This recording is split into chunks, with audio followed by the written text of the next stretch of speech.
These 4 werewolf Dogman stories were retrieved from archives and special collections at Western Illinois University in Macomb, Illinois. Thanks to Dr. Michael Lorenzen, university archivist and professor, as well as to Bill Cook, senior library specialist, for their assistance in finding and using these stories, which are housed in Missouri history boxes. Adair County, 1985. Bill Hawkins. Ain't much for telling tales, but what I saw that October evening by the Chariton River changed me forever. Name's Bill Hawkins. Been farming this land since I could walk. 3rd generation on this soil, just northwest of Kirksville, about 3 miles off Highway 6. My granddaddy bought this place in 1921, and we've worked every inch of these 300 acres since then. That evening started like any other during harvest season. The sun was setting earlier, typical for late October, and there was that peculiar chill in the air that tells you winter ain't far off. I'd spent most of the day combining soybeans, trying to get ahead of the rain that was forecast for the weekend. My oldest boy, Tommy, had helped until about 4:30 before heading home to tend to his own place over in Brashear. Around 6:15, I took the truck out to check the fences along our north pasture, where it borders Thompson Creek. We'd had trouble with coyotes that year, more than usual, and I'd already lost 2 calves that spring. The light was fading fast, but there was still that purple-orange glow on the horizon that gave just enough light to work by. First sign something was wrong was the cattle. I've worked with cattle all my life, and you get to know their behavior. They weren't just restless, they were terrified. The whole herd, about 30 head of Angus, was pressed up against the south fence as far as they could get from the creek tree line. Even from the truck, I could see them shaking. I grabbed my flashlight and my old Winchester 30-30. Never go checking fences without it, especially at dusk. The air had gotten heavy, like before a storm, but different. There was this smell, like wet dog mixed with something rotten, and it kept getting stronger as I walked toward the creek. That's when I heard it. A deep, rumbling growl that you felt more than heard. Sent shivers straight through my boots. I swung my flashlight toward the sound, and that's when I saw them both. The wolf thing was closest, maybe 40 yards out. Standing upright, easy 8 feet tall, with shoulders wider than my truck's hood. Its fur was dark, almost black, but had this silvery sheen in my flashlight beam. But it was the face that haunts me, like a wolf's head, but bigger, more angular, with these amber eyes that seemed to burn from within. Its hands, if you can call them that, had claws like curved daggers. But the other creature, Lord have mercy, it was even bigger. Must have been 9 feet if it was an inch, covered in thick, matted brown fur. Built like a linebacker times 3, with arms that hung down past its knees. More man-like in the face than the wolf thing, but not human. No, sir, definitely not human. Had this massive brow ridge and wide, flat nose. They were locked in combat like nothing I'd ever seen. The wolf thing was quicker, slashing with those terrible claws, while the big one, what some folks call Bigfoot, was using pure strength, trying to grab and crush. They crashed through my fence like it wasn't even there, snapping those thick cedar posts like twigs. The noise was overwhelming. Snarls, roars, and this horrible screeching that set my teeth on edge. The ground shook with each impact as they slammed into each other. Trees that had stood for decades were getting pushed over like saplings. I ain't ashamed to admit it. I backed away real slow and quiet, never taking my eyes off them. Made it to my truck and got out of there. Called Tommy as soon as I got home, told him to keep his kids close to the house for a while. The next morning, I went back with Tommy and my younger boy, Dave. The destruction was something to behold. Fence posts scattered like pickup sticks across 50 yards. Deep gouges in the earth, some nearly a foot deep. Found blood on some broken branches, both dark red and some that had a strange, almost blackish tint to it. Most telling was the tracks. Some looked almost like giant wolf prints, but stretched out like they were made by something walking upright. The others were huge, 4 times the size of my boot, shaped like bare feet but way too big to be human. That was 39 years ago, and I ain't told many people about it. Changed how I farm, though. Don't work past dusk anymore. Built stronger fences with steel posts. Not that they'd stop those things, but it makes me feel better. Started carrying my rifle everywhere, upgraded to a 30-06 for the extra power. Got myself the best guard dogs I could find, German Shepherds bred from police lines. They're good dogs, but there are nights when something passes by out in the dark, and those dogs just whimper and hide in their kennels. Been hearing stories lately, more than usual. Folks over in Knox County losing livestock. Strange sounds in the night around western Sullivan County. Howard County hunters finding torn-up trees and weird markings on trunks. Makes me wonder if what I saw was just the start of something. Like maybe these creatures have been fighting over territory all this time, and we humans just ain't noticed most of it. My granddaughter's taking environmental science over at Truman State now, and she tells me about how apex predators need huge territories to survive. Maybe that's what this is, a war over hunting grounds. All I know is that sometimes, late at night, I still hear those sounds coming from the direction of the creek, and I pray they keep their fighting in the wild places, away from folks who ain't ready to know what's really out there in the dark. Marion County, 1996, James Jimmy Wheeler. Official statement given by James Jimmy Wheeler, professional driver for Midwest Continental Transport, regarding events on Route 61. My name's James Wheeler, though everybody calls me Jimmy. Been driving trucks since 1974, started right after I got out of the Army. Done every kind of haul you can think of, from Kansas City to Chicago and everywhere in between. Got over 2 million safe miles under my belt. Never had an accident, never failed a drug test, never even got a speeding ticket in my rig. I'm telling you this so you understand. I ain't the kind of man who makes up stories. This happened on September 23, 1996. I was making my regular run from Burlington down through Hannibal. Was hauling auto parts, had a full trailer. Weather was clear, moon was almost full. Perfect driving conditions, really. I'd stopped at the Wayland truck stop around 1 a.m. for coffee and to check my logs. Everything was normal. I remember checking my watch just before it happened. 2:17 a.m. I was about 3 miles south of Palmyra, right where that long, straight stretch runs past the Marion City Lake. Speed limit was 55 back then, and I was doing right at it. Had my CB on, listening to other drivers talking about normal stuff, road conditions, speed traps, usual trucker talk. First thing I noticed was this smell coming through my vents. Killed my appetite right quick, like rancid meat and wet fur. Thought maybe I'd hit a skunk, but it was different. Stronger. More wild, if that makes any sense. Then my headlights caught something moving in the field to my right. At first, I thought it was a deer, but it was way too big. This thing burst out of the tree line doing an easy 40 miles per hour. Crossed both lanes right in front of me. Had to hit the brakes hard. Felt my trailer wanting to jackknife. Thank God there wasn't any other traffic. What I saw in those few seconds, it was like something out of a nightmare. Except I was wide awake. This thing was massive, easy 7 or 8 feet tall, built like a wolf, but running on 2 legs. Had these powerful back legs, long arms with hands that looked more like claws. Its head was definitely wolf-like, but bigger, with these teeth that showed even with its mouth closed. Fur was black as coal, but had this silver sheen when my lights hit it.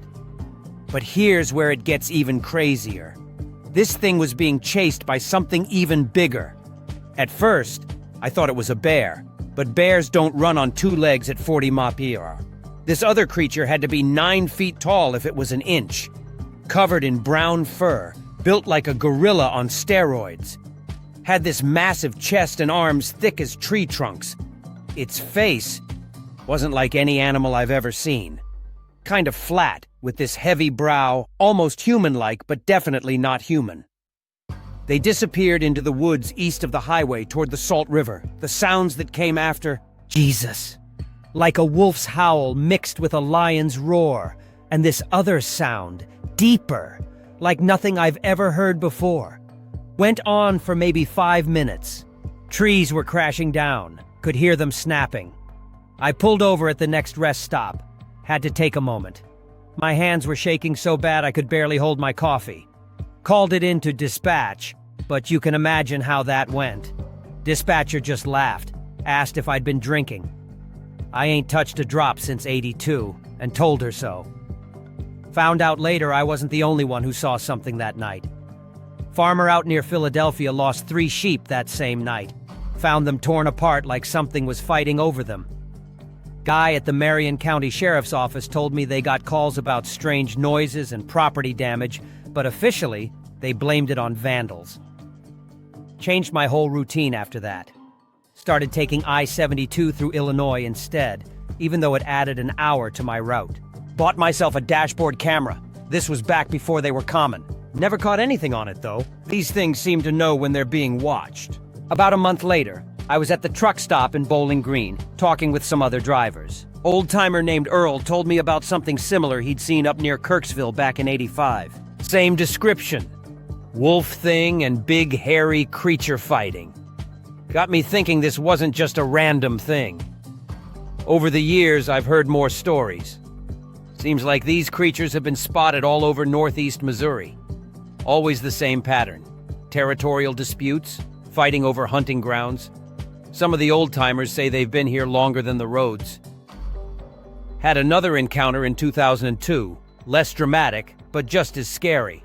Was parked at the rest stop north of Hannibal, catching some sleep in my cab.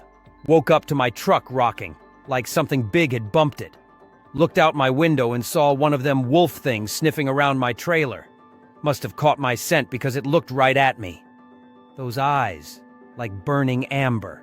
It let out this growl that made my whole truck vibrate, then just vanished into the dark. Retired from driving in 2018, but I still think about what I saw. Keep reading the local papers, following stories about livestock killings and strange sightings.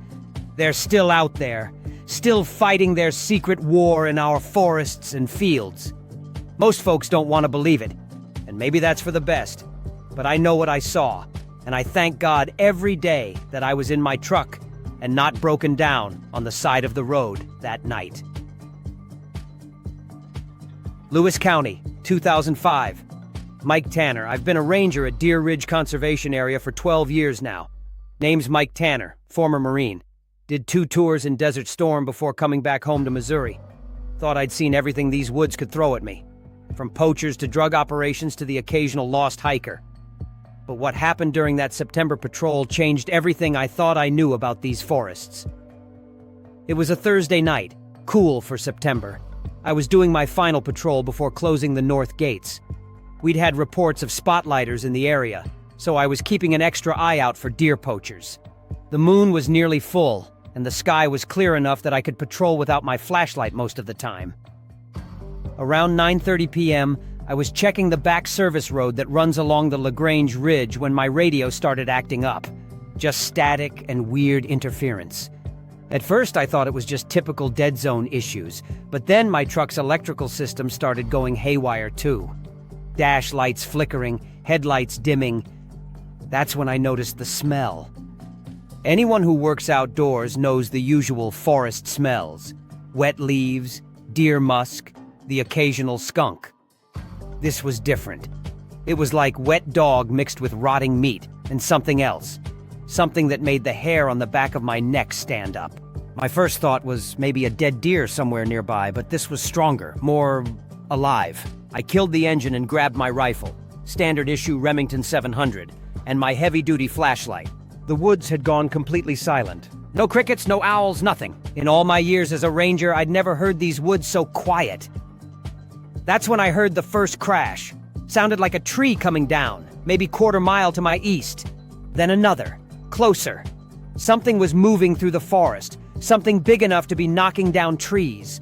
I radioed dispatch, but got nothing but static. I moved to the edge of the service road, using an old oak as cover. The crashes were getting closer, and now I could hear something else. Fighting. Not like when 2 deer go at it during rut. This was different. There were roars and growls that didn't sound like any animal I'd ever heard in these woods. Then they came into view in a clearing about 50 yards ahead. 2 creatures, locked in combat. The first one looked like a wolf, but it was all wrong. It was standing on 2 legs, easily 7 or 8 feet tall, with arms that ended in what looked like hands with massive claws. Its fur was dark, almost black, and its eyes, God help me, its eyes glowed like hot coals in my flashlight beam.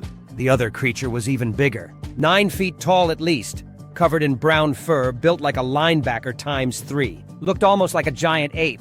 but different from any pictures I'd ever seen of gorillas or Bigfoot. This thing was built for fighting, with massive shoulders and arms that looked like they could snap a tree trunk. They were going at each other like nothing I've ever seen.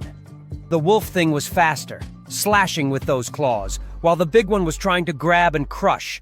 They'd slam into trees, and the trees would just snap. The ground shook with each impact. I stood there frozen, my rifle trained on them, but knowing damn well I had no business getting involved in whatever this was. The fight moved through the clearing and deeper into the woods, heading toward the river. The sounds went on for another 15 minutes at least. Crashes, roars, and this awful screeching that set my teeth on edge. When it finally got quiet, I waited another 30 minutes before investigating the clearing. What I found there, well, it's all documented in my official report, for what that's worth. Trees up to 14 inches thick snapped like twigs. Blood on the ground. Some red, some dark, and odd-looking. Tracks that made no sense. Some like massive wolf prints but shaped all wrong. Others like giant bare human feet but way too big. I collected what evidence I could. Took photos, measurements, even some hair samples caught on broken branches. Made my report to the department, complete with photographs and GPS coordinates. 2 days later, I got called into the regional office. They told me to rewrite my report, leave out anything unusual. Said it must have been black bears fighting, even though we haven't had confirmed black bears in Lewis County for decades. But here's the thing. I started doing some digging. Found out about similar reports from other conservation areas. Learned about the incident up in Adair County back in '85, and the truck driver who saw something similar near Palmyra in '96. Always the same pattern. 2 different creatures fighting, one wolf-like, one ape-like. I've changed how I do my patrols since then. Never go out after dark without my rifle and at least one backup sidearm. Started carrying a better camera too, though I haven't seen anything quite like that night again. But I hear things sometimes, especially around the river bottoms, and I find tracks, always in pairs, like they're following each other. The old-timers around here, the ones who've worked these woods for decades, they say there's been a war going on in these forests since before white settlers arrived. 2 different creatures, fighting over territory. Most folks laugh it off as legends, but I know what I saw. Last month, I found some weird markings carved into trees near the river. Deep grooves that looked deliberate, like some kind of territorial marking. A week later, found those same trees torn down, with different marks on the surrounding trees. It's like they're fighting over boundary lines, only these boundaries stretch across multiple counties. I'm retiring next year, moving down to the Ozarks where my daughter lives. Part of me will be glad to leave these woods behind, but another part needs to know what's really going on. Because whatever these creatures are, they're intelligent, they're organized, and they're fighting over something bigger than we understand. Shelby County, 2013. Jeff Miller. My name's Jeff Miller, and I run a small hunting supply store in Shelbina. Been a bow hunter all my life, and I've gotten pretty serious about trail cameras over the last decade. Got about 20 Bushnell trophy cams set up across my lease. 180 acres of prime hunting land just north of Black Creek. It started in early October 2013. I was checking my cameras like I do every 2 weeks during deer season. Everything was normal until I got to camera number 14, which sits near an old salt lick about a quarter mile from the creek. The battery was dead, which was weird because I just changed it. The SD card was nearly full. Also strange since these cameras are set to take just 3 shots when triggered. Got home and loaded the card into my computer. First few days were normal. Deer, turkeys, couple of coyotes. Then on October 3rd, around 2 a.m., things got weird. The timestamps show these photos were taken just seconds apart, 2 shown 13:45 a.m. First photo shows what looks like a massive dark shape moving through the frame. Blur suggests it was moving fast, but you can make out what looks like fur with a silvery sheen. 13:47 a.m. Second photo clearer. Something bipedal, at least 7 feet tall, wolf-like head, but all wrong. Arms too long, ended in what looked like hands with claws. Eyes reflected the infrared flash like fire. 13:48 a.m. Third photo shows second creature entering frame from left.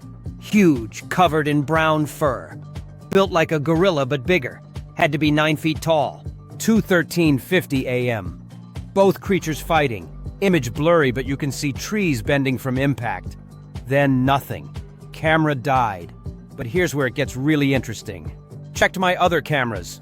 Camera number 12, 300 yards west. 2:14:23 a.m. Both creatures running through frame. Clear shot of wolf thing's face. Muzzle longer than a normal wolf. Teeth visible even with mouth closed. Camera number 16, quarter-mile north. 2:15:45 a.m. Brown creature throwing what looks like a small tree at wolf thing. 15:47 a.m. Wolf thing dodging, showing incredible speed. 15:48 a.m. Both creatures grappling. Brown one has wolf thing in headlock. Camera number 19, near creek. 2:17:12 a.m. Wolf thing slashing at brown creature with claws. 17:14 a.m. Brown creature bleeding but still fighting. Blood looks almost black in IR light. 17:16 a.m. Both creatures crashing into creek. All cameras after that were either destroyed or had their batteries drained. Found them scattered through the woods, some torn right off the trees. The destruction path led northeast toward the Salt River. Next morning, I went out to document the damage. Found tracks like nothing I'd ever seen. Some like giant wolf prints but shaped for walking upright. Others like massive bare human feet. Trees shredded, ground torn up. Found blood in two types, regular red and this weird dark stuff that seemed to steam in the morning air. Called my buddy Steve, who works for the conservation department. He came out, took pictures, collected samples.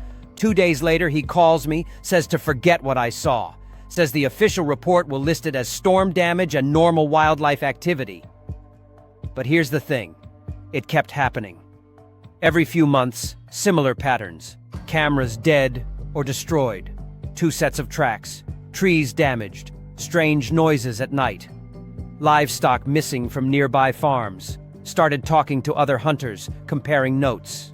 Found out similar things were happening all over northeast Missouri. Always the same 2 creatures, always fighting. Got in touch with a guy who saw something similar up in Lewis County in 2005 and heard about older sightings going back decades. Been collecting my own data since then. Set up better cameras, military-grade stuff with longer battery life. Started using GPS to track destruction patterns. Mapped all known sightings in the area. Collected local legends and stories. Pattern suggests these creatures are territorial, with ranges covering multiple counties. The fighting seems to peak during full moons and in early fall. They're smart too. Most of my new cameras get destroyed before catching anything good, like they know they're being watched. Last year, found something really strange. Marks carved into trees, like they were marking territory. Not random claw marks, but deliberate patterns. Found similar marks 20 miles away, near the Marion County line. I've still got those original photos, stored on multiple hard drives. Sometimes I look at them late at night, trying to make sense of what I captured. Could release them, I suppose. But who'd believe they were real? Plus, part of me thinks maybe it's better if folks don't know what's really out there in our woods. Still run my store, still hunt these lands. But I do things differently now. Don't go out after dark. Keep my bow and a heavy caliber sidearm with me at all times. And every now and then, when the moon is full and the wind is right, I hear those sounds coming from the direction of the creek. Roars and growls that don't belong in this world. And I wonder if maybe these creatures have been here all along, fighting their ancient war while we humans just built our towns and roads around them, never knowing what really owns these woods.